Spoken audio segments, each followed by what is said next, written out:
సూర్యకాంతి పడనప్పుడు చీకటి అవుతుంది. ఇప్పుడు మనం ఇక్కడ ఉన్నామా? మనకి ఇప్పుడు ఏంటిది? పగలు. మరొక దేశంలో, అరబ్ దేశాల్లో ఇది రాత్రి, మరొక దేశాల్లో మధ్యాహ్నం ఉంటుంది. ఇదే టైంకి ఈ భూమి తన చుట్టూ తాను తిరుగుతూ సూర్యుని కాంతి పడ్డ చోట పగలుగా ఉంటుంది, సూర్యకాంతి పడిన చోట చీకటిగా ఉంటుంది. ఇదే టైంలో ఒక ప్రాంతంలో పగలు, ఒక ప్రాంతంలో చీకటి, ఒక ప్రాంతంలో మధ్యాహ్నముగా ఉంటుంది. అర్థమైన హల్లెలూయా.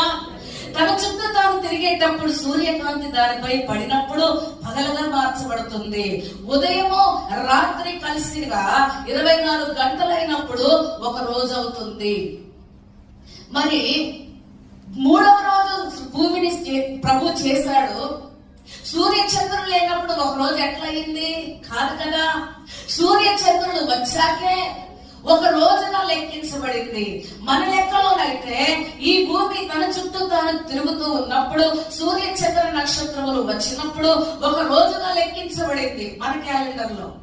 దేవుని క్యాలెండర్ లో చూసినట్లయితే ఒక్క దినము ఆయన దృష్టికి ఎలాగుంది? చదువుదాం రండి. 2వ పేతురు 3వ అధ్యాయం 8వ వచనము.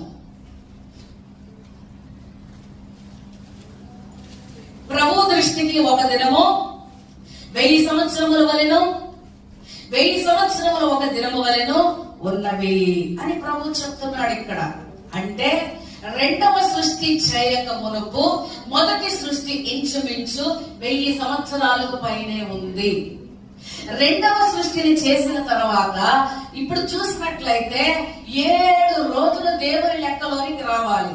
దేవుడు 7 రోజులు పని చేసి ముగించాడు. ఎన్ని రోజులు చేశాడు? 7 రోజులు పని చేసి ముగించాడు. అంటే దేవుని లెక్కలో 7 అనేది క్రమ సంఖ్య. 7 రోజులు ఒక వారం అని పేరు పెట్టాడు. 7 రోజులకి ఏం పేరు పెట్టాడు? ఒక వారము. ఒక వారం అని 7 రోజులకు పేరు పెట్టాడు. దేవుడు సృష్టికర్త కనుక 7 రోజులు అనేది మనకు రుజువుగా దేవుడు చెప్తున్నాడు. మనకైతే 7 రోజులు సృష్టిని ముగించినట్లుగా చూపిస్తున్నాడు. దేవుని లెక్కలో ఆ 7 రోజులు 7000 సంవత్సరాలు. ఎన్ని సంవత్సరాలు? 7000 సంవత్సరాలు.